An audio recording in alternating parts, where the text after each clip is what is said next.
don't go through this transformation, these are the possible risks and non-compliance points, and this could be the monetary value of fine we could pay. So also this can be another argument on saying, look, we are risking to pay all of this because we are not compliant and we need to go through this payroll transformation to get there.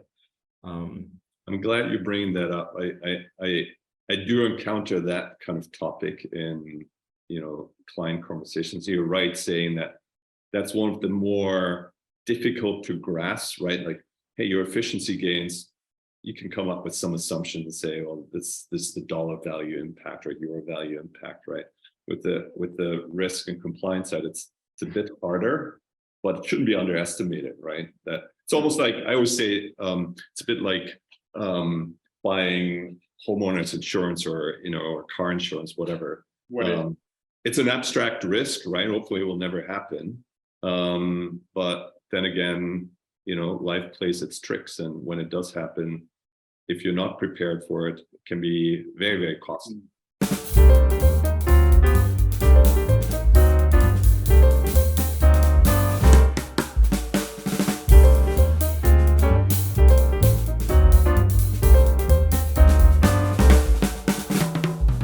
All right, so welcome everyone to another episode of Plug and Pay.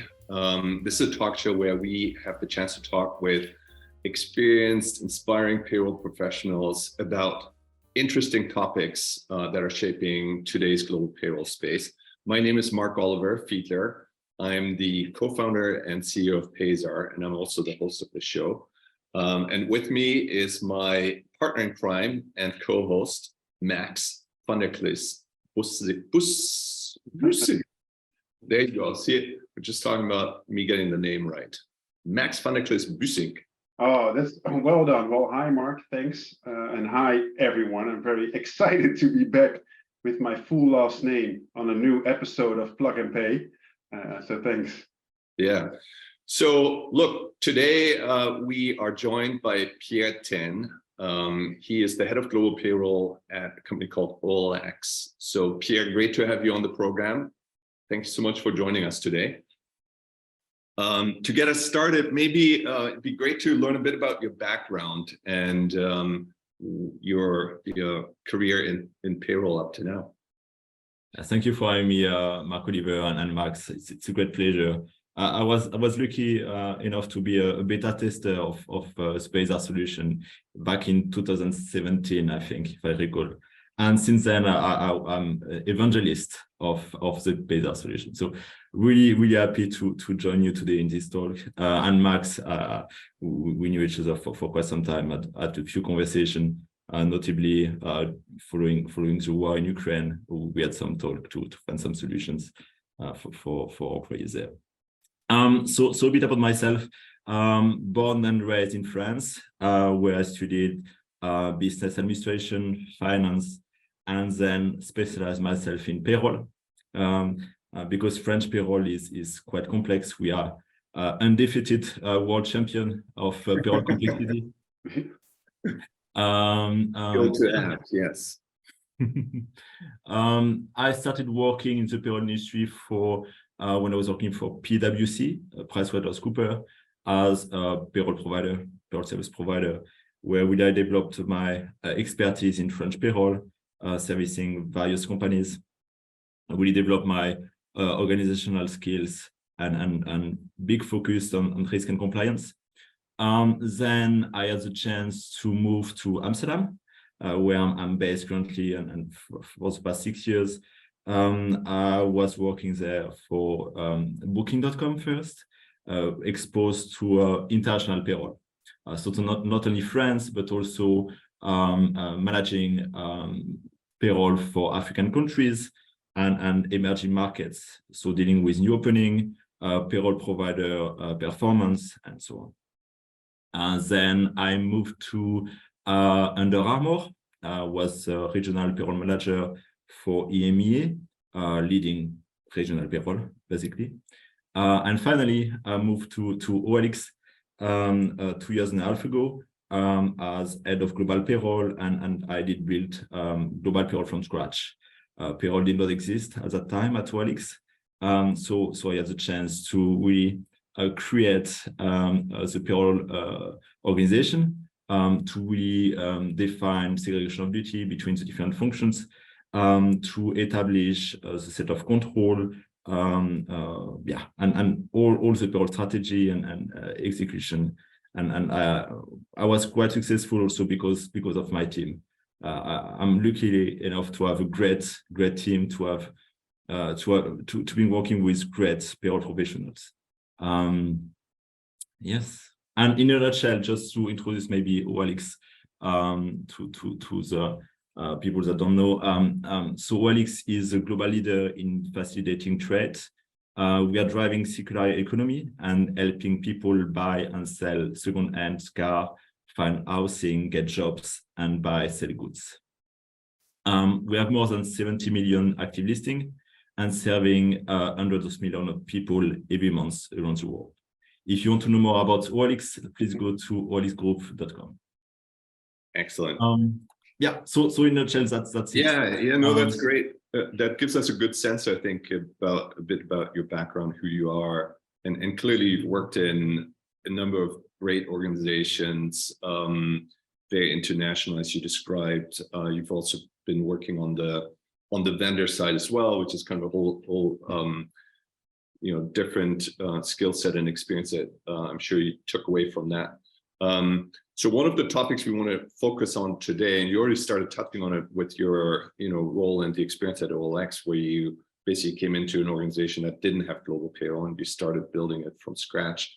The topic we want to focus on is really how to get support for transforming an organization towards global payroll, and how to build kind of a business case that allows you to bring the entire organization along and get buy-in from people that need to be supportive and brought on board in order to drive a payroll transformation. So maybe to start, I'm curious in your experience, from OLX, but even from Under Armour or Booking or before, what are some of the big challenges that you've encountered just to kind of get a project, an initiative like that rolling within an organization? Where do you start? Yes, great question. So I think it all starts with stakeholder management, to get your stakeholder buy-in in your transformation project. So extremely important to connect with all of your stakeholders, from finance, from HR, from IT. Get also their input on what payroll success or payroll transformation success means for them, and how you can collaborate and get there as partners. So get really allies, right? Because if you move and if you go through this payroll transformation by yourself, it will be very difficult, and you will go through a lot of obstacles. You will have resistance to change from your stakeholder. But if you start with involving your stakeholders and partnering with them, and they have understanding on what you want to achieve, and you also have understanding on what they need, what kind of challenge they are facing, and how you can also resolve this challenge for them, then it will be much easier. Mm-hmm. And also to present the business case. If it's not only a payroll business case, but it's a joint business case for HR, payroll, finance, also the impact is much bigger, and it will be easier for the leadership team to accept it. Okay. So it all starts with that, communicating, connecting with your stakeholder, having this discussion, explain what you want to achieve, integrate their input, and then you will be successful. Okay. Tell us a bit in the case of I want to get like as kind of concrete as we possibly can. How did you start going about that, building these kind of alliances and making sure that you get people on board? Did that just involve a lot of one-on-one meetings? Did you organize any, sort of more group workshops to collect input and information? What are the challenges that people are facing? Did it start from kind of a payroll perspective inside out, or did you start more from, hey, let me understand what are the big topics for finance that maybe have nothing immediately to do with payroll, but payroll can be sort of linked into that and supported in some ways? So, what I did at OLX is first I did an introduction. So I had a group call, inviting all the stakeholders, saying, okay, this is what we want to achieve from a payroll perspective, right? Presenting what we are going to work on. And then after following this group call, I had individual calls with each of the different stakeholders, where I really deep dive into, okay, so what payroll success means for you, what kind of challenge you are facing, what kind of issue you see working with payroll, how we can improve, how we can, develop this partnership and have, mutual benefit from our partnership. So I think this is the right way, because they are aware before you one-to-one with each of the stakeholders, they are already aware of what you are trying to achieve. So there is no surprise, and they can already prepare their points of discussion. Yeah, and so one group call, then follow up one-to-one meetings, and then just keeping regular one-to-one meeting on a bi-weekly, monthly basis with your main stakeholder, just to stay connected and continue working together, and also update them on the progress you are making. Also, if you need help, if you need their support, just stay connected, and communication is key when you go through a payroll transformation. And I think, sorry, go ahead, Max. Oh, sorry, Mark. So, Pierre, I think that makes a lot of sense. There's also a huge time investment that you would need to do, right? Because keeping in touch with them, aside from the initial meeting, takes a lot of time. So I would assume that it was actually worth it. And if you could tell us a little bit more around how you would perceive payroll success in the eyes of the three main stakeholders that you already mentioned, HR, finance, IT, because with doing that, you would probably have to place yourself in the shoes of those three functions to say, hey, what would they need from me to be able to buy in for my payroll transformation, instead of imposing, hey, this is what we're going to do, and by the way, you'll have a benefit. So how did you kind of do that with those three stakeholders to make them part of that success and also solve their problems? Yeah, great point. So I had the chance to experience being in different also positions. At Booking, payroll was part of HR, so I had the HR point of view. At Under Armour was part of finance, so I had a finance perspective. So usually HR, they really want payroll to be flexible, to accommodate last-minute changes. So for that, and the main discussion is, okay, what can we do in order for payroll to be more flexible, but also to get a clear deadline, a clear cutoff that is respected by the HR team. So, we mutually benefit from this.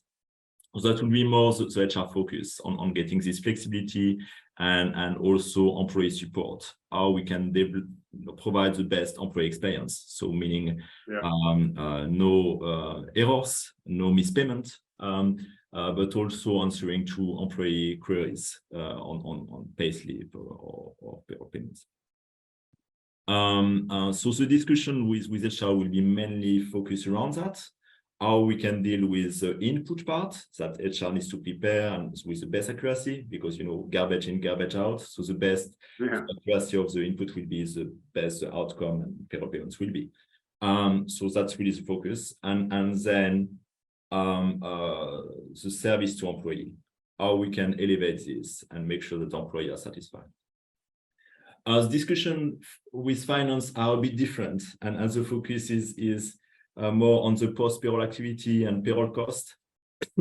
So it's really to prepare the payroll journal and report it using the right cost center, profit center. So how we can make sure that indeed profit center and cost center are updated, that the right GLs are used, that the payroll journal is balancing, that we provide in the right format for the finance system. Also in terms of payroll payments, how we can organize the funding to make sure that the funds are available and the payment process goes well. Also, usually finance is looking at the compliance part, how we can make sure we are paying the right taxes and social contribution, and having a compliance tracker. And then from an IT point of view, it will be more around security, GDPR, and making sure that the data is not, there is not many manual data manipulation in the end-to-end payroll process. So different stakeholder, different focus and different conversation. And it's also what exciting with payroll. We are in the middle of this end-to-end employee experience and payroll processing activities, and so we are at the start of the payroll process. We are really connected with HR and with the employee life cycle, and then we do take care of the calculation. And when it comes to payment and reporting, it's more on the finance side. And to support this process with IT. So yeah, different stakeholder, different challenge, different focus. It's really helpful. If you allow me to summarize, then I'll hand back to you, Mark. Is in order for you to be successful with the payroll team and the overall goals, you kind of broke down the process like pre-payroll, run payroll, post-payroll, translated that into benefits of those different stakeholders to make sure they were actually bought in with their part of your success story, and ultimately and collectively, payroll was successful, but also through the lens of your stakeholders, which is, I think, a great perspective for the audience. Thank you. I'm curious relative to that. The different non-payroll audiences that you're bringing into this process, right? As you mentioned, in some organizations, payroll sits under HR, and other organizations sits under finance. And how much visibility the respective adjacent parts of the organization have deeply into what's actually happening in your day-to-day payroll operations might vary, right? Especially once you get to the more senior decision maker levels, how much they kind of see what's actually happening on the ground. They probably see the end results, hear the end results, especially when they're not working so well. But as part of this, alignment of stakeholders and picking up the stakeholders and getting them to understand why what you're trying to do and why this is important. I wonder how much of that also requires you to create some just general baseline awareness of this is actually how payroll operates, and these are the pain points that across all the different parts of that process, right, you're experiencing, just to kind of create the understanding of this is our current situation. And then of course, ultimately you want to lead them to understand this is where we should be, or where we want to take this, right, relative to industry best practices and so on. So I wonder if that's part of that whole educational process that you're going through with the stakeholder alignment as well. Yeah, it's a very important part, because most of the stakeholders, they are a bit clueless about what payroll means, what a payroll process is, what kind of challenge you are facing. So it starts with educating stakeholder. Okay, look, this is what payroll is dealing with. Like payroll, we are taking care of the biggest expense, the biggest company cost. In most company, like specifically high-tech company, salaries represent the biggest expense for a company. So this is our responsibility, payroll, to make sure that we are paying the right salary at the right time, and that we are compliant with legislation. Then what it means in reality, then you can develop what is your process, what is your scope also, because the scope of payroll can vary from one organization to another, right? So extent of what's payroll responsibility.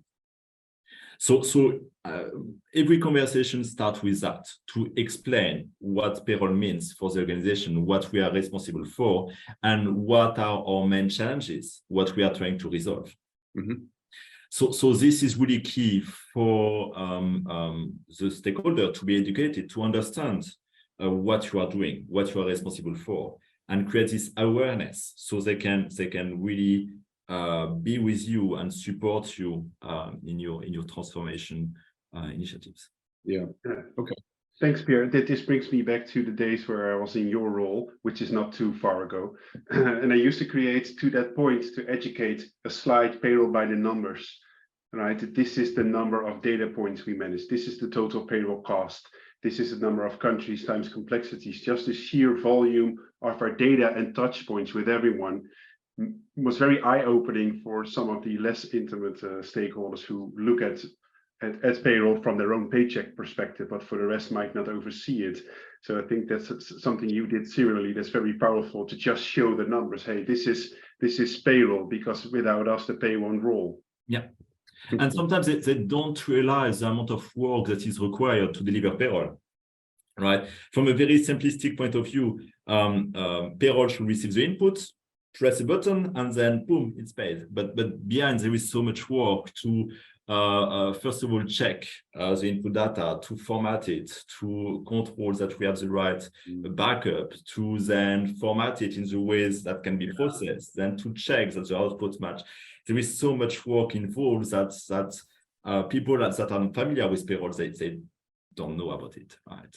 So right. It's, indeed, numbers help to provide visibility on the size and the impact of what payroll is dealing with in terms of number of employees, in terms of total salary, gross salary processed, and so on. And I suppose, talking about the numbers and the data, then that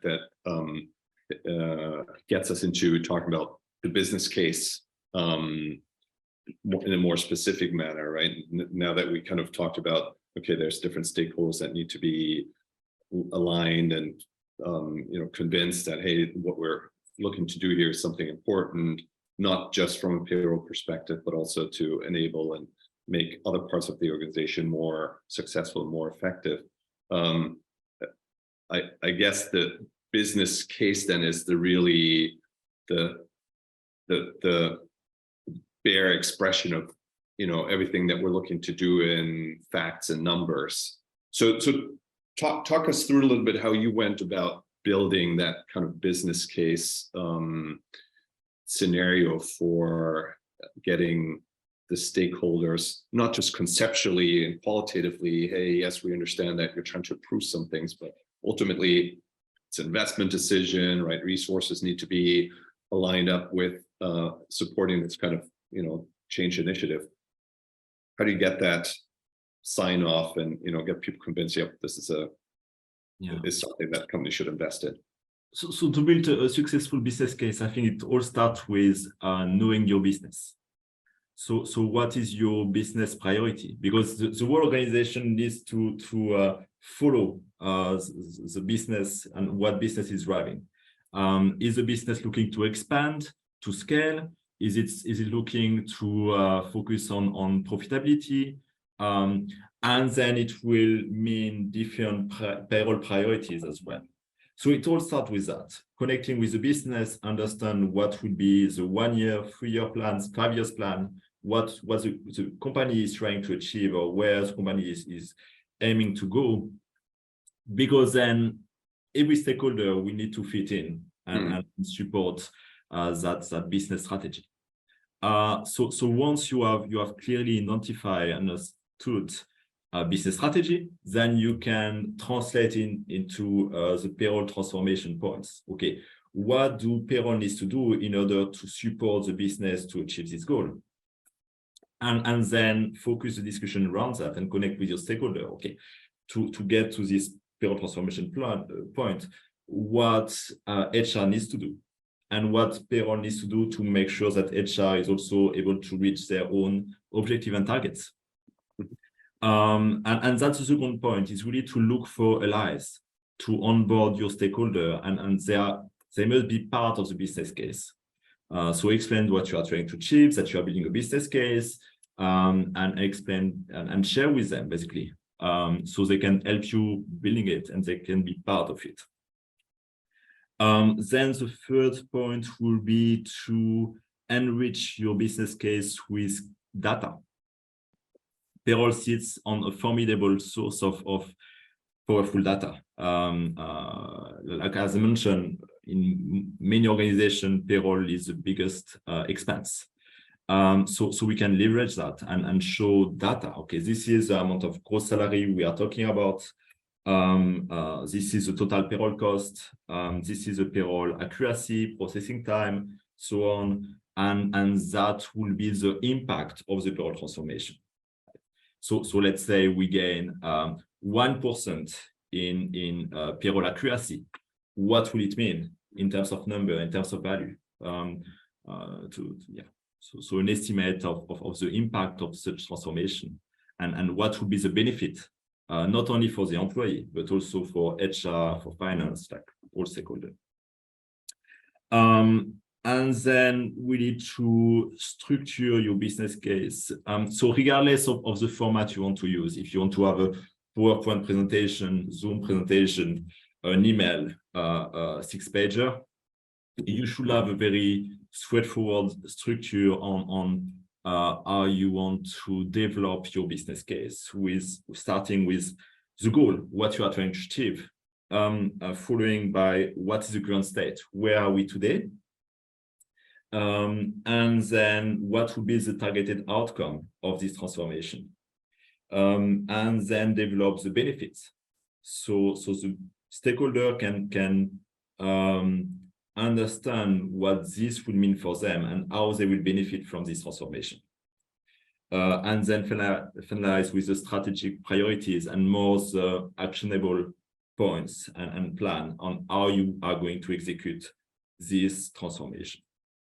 So overall, that would be the structure of the business case. If that's what I did personally, that's the structure I used to present multiple business case across my career, and yeah, it really helped me to get this business case approved by the leadership team. Yeah, thanks, Pierre. I think this is really valuable. One of my key takeaways is alignment of the business, because I think sometimes we might jump too quickly to our own bubble and think, hey, this is what we need. But if you could link it to the overall business objectives, I think that becomes very powerful. And even for stakeholders to say, hey, you know, they've done their work and this will actually help us as a business. And I guess that at some point you also need to get a budget approved, right, Pierre? Because a transformation typically also requires an investment. So what's your experience in building that financial business case versus getting a budget and investment versus tangible dollar outcomes? So it really depends also of company situation. Like in the past year, we saw a big change in terms of macroeconomic environment and a big shift from developing the business to be more focused on profitability and have more strict budget. So then when you have a more strict budget, you will need to show ROI, return on investment. So whatever investment you're asking, what it means in terms of return, and when will you reach the breaking point on you know, how many months or how many years will you reach that payback on the investment? Yeah, payback on investment.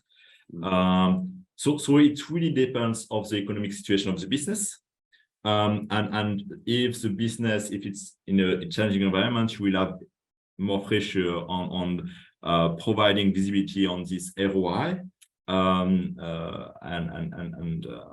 with a shorter deadline to reach a positive financial.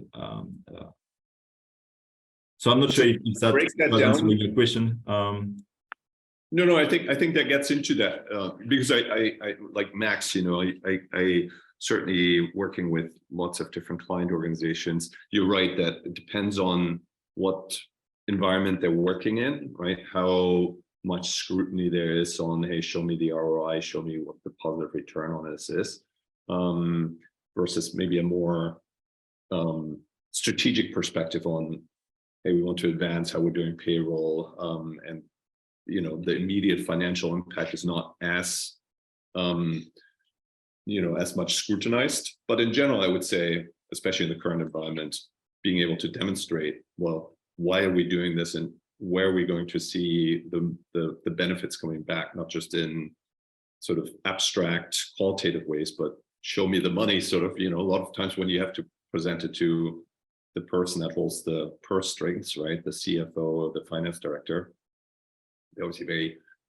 financially driven people by the function that they're playing, the role that they're playing. So if we break that down, so the financial dimension, in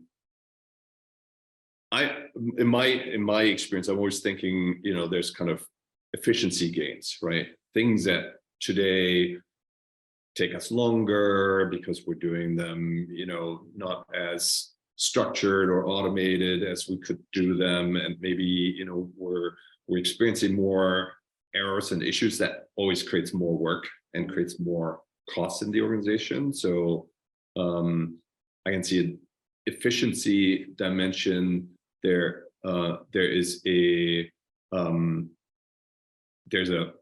You talked about impacting the organization and their the cost of employment, right? So by having better insights into the data, being able to make smarter decisions about your employee base and so on. So I'm wondering if, as we're talking about sort of the financial breakdown, are there kind of different types of categories that we should be thinking about to quantify, well, where do we think the gains are coming from?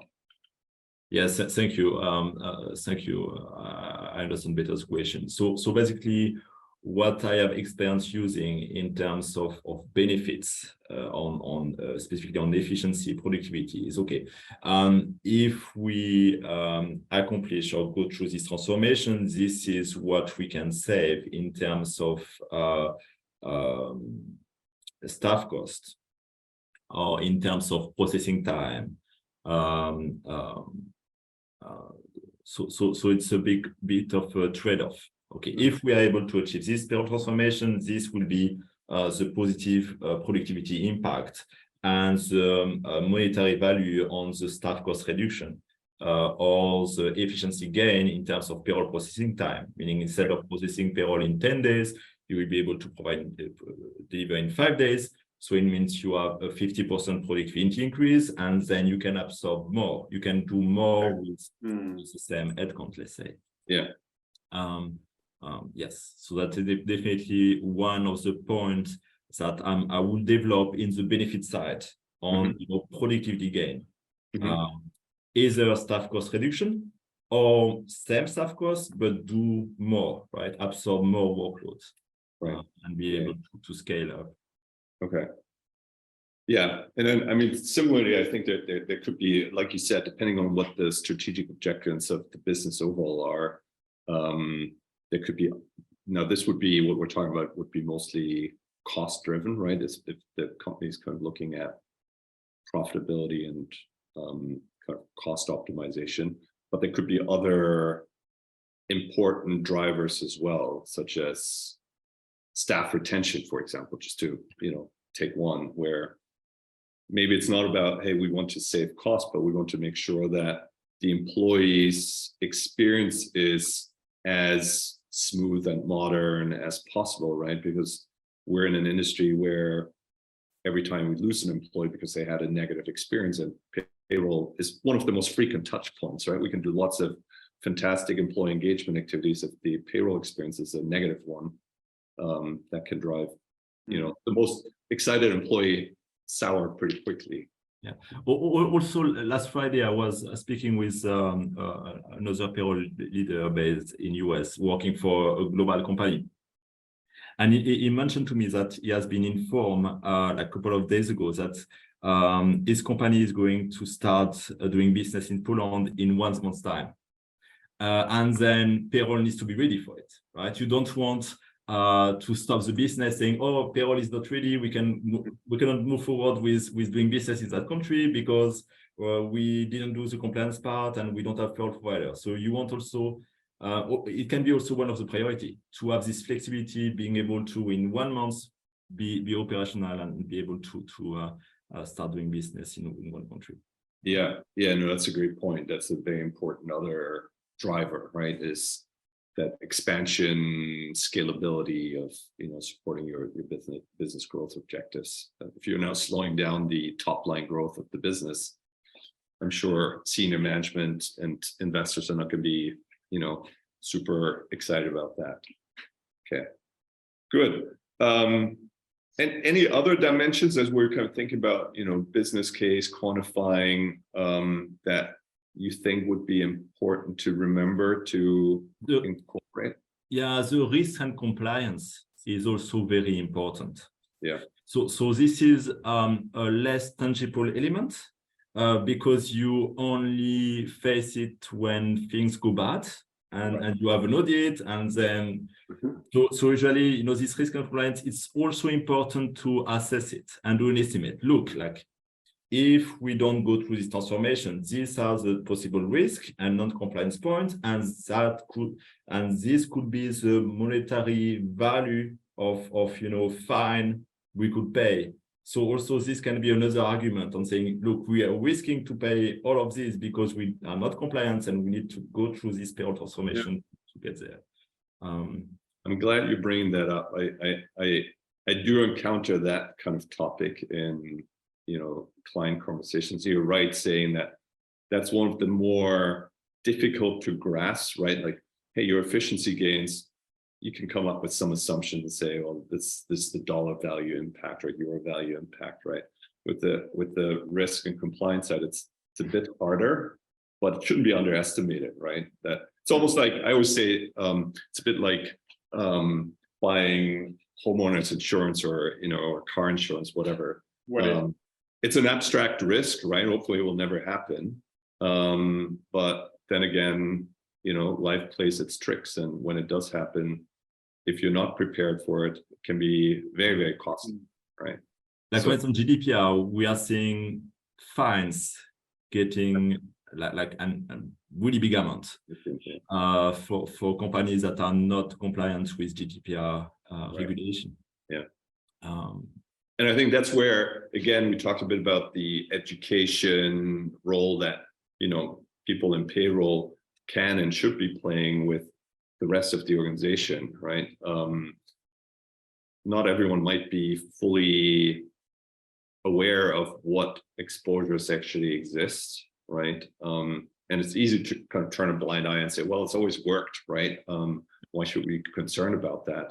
But I think that's an important responsibility for a progressive payroll leader to say, look, just because it's worked for the last 5 years, 10 years, 20 years, doesn't mean that we're going to be prepared for the next 20 years, right? So the risk of doing nothing, right? And the risk being either a material risk, potential dollar fines, but also a huge immaterial and reputational risk. Yeah, especially in the day and age of the war for talent. You cannot have any risk in your payroll process, right? So I think. And the sad news is that if that risk then should happen, right? Something bad happens. Unfortunately, the person that sits in the middle of it, right? The head of payroll, maybe whatever their direct manager, they will get, their head will end up on the chopping block, right? They will get all the blame. How could we let this happen, right? So I think there's also a personal career dimension, right? That you want to get ahead of this. You don't want this to just be kind of it's a lingering risk issue that you might be well aware of, but the rest of the organization doesn't recognize that well. I think raising that and pushing that and saying we can't ignore this, and you can't let me ignore it. I need to be that voice of reason in the organization to say we got to do something about it. I think it's very should be very personal to everyone who carries that responsibility on their shoulders. Yeah, definitely. As a payroll leader, you're ultimately responsible for the payroll compliance. So if you are not raising flags, if you see part of the process that is not compliant, then ultimately it will be on you. Yeah. All right. Well, I don't want to end on a sort of doom and looming doom scenario, but I think this is a very good discussion. I think we covered a lot of really good ground. So for me, I think the whole conversation on the business case and so on is very clear. I think that's very helpful to understand a bit about, how to think about the alignment topic. First of all, understanding who the stakeholders are, and then, how do you really understand how they're looking at what you're looking to achieve? What would be, what does that world look like through their lens, through their eyes? I think it's like you said, that's the important starting point. And a good question to clarify that also is what payroll success means for you. What would it be if payroll is successful? What does it mean for you? And that helps to understand the stakeholder perspective and to put yourself in their shoes. Yeah. No, I think that's great. That's great. That makes perfect sense. Okay. So Max, I think we have one other not directly business case related topic, but more kind of a general fun thing we wanted to ask Pierre. Yeah, thanks, Pierre, for all your insights, and I love the payroll success. What does it mean for you? But to wrap things up a little bit, we have a thought-provoking question for you. So what is the most challenging situation you've ever been in as a payroll leader, and how did you overcome it? And now don't be shy, we're amongst payroll friends here. Okay, yeah, so if you stay between us, I can share a bit. So in general, dealing with layoff is very challenging from a human perspective, because you're obviously preparing termination for people you might know, people who have family, people who have a situation, and it's from a personal perspective, it's difficult to take care of such element. But to be very specific on a particular point of challenging situation, it was the most challenging was during COVID, when we had this lockdown. So no one was prepared for it. And we had this different scheme and regulation coming up across different countries. So I remember in the UK, they had this furlough scheme. To be fair, the government really explained clearly what was the definition, what was the rules for the calculation of the furlough scheme, how to process in payroll, and so on. However, many providers, they were not really ready to calculate that, and their payroll engine were not able to calculate the furlough payments. So I remember having to work during night and weekend to do myself this furlough calculation, so to get the history of the past 12 or 18 months, do the average. It was quite a complex, very manual, and extremely challenging situation. But there is this saying that I discovered recently: no mud, no lotus. So it's going through harsh time and having to deal with such situations, and you can appreciate when things are well organized, set up, and you can really enjoy and find true happiness. So yeah, this resonates to me. No mud, no lotus. So facing such challenging situation, having to work extra hard and saving the day, by going the extra mile, then you appreciate much more when you have more settled payroll, more organized, and no escalation. I like that saying, from mud to lotus. So we're taking, you're on your way to lotus then, to lotus status, right? Exactly. Okay. Fantastic. Well, listen, this was great, Pierre. I think for me, again, I always enjoy these episodes where I just learn a ton and get some great insights and perspective. So thank you for sharing that with us in today's session. Great to have you on. I guess that brings us to the end of this episode. So thank you everyone for watching. Hopefully you enjoyed today's session. And just a reminder that episodes are being launched and being posted monthly on our YouTube channel, as well as on audio format on Spotify, Apple Podcasts, and Google Podcasts as well. Max, any final words from your side before we wrap up? Yeah, I'll make sure the audience likes and subscribes. But Pierre, a personal thanks for joining us. I know we've been talking a lot. I really appreciate you as a global payroll leader, and secretly look up a little bit to you. So it's been an honor having you on the show, Pierre. Thank you. It was lovely joining you and having this conversation with you. Yeah, can do it again anytime. I love having this conversation. Perfect. Thank you so much. We'll take you up on that offer. So talk to you again soon. Thank you, Pierre. Thanks, everyone. Take care.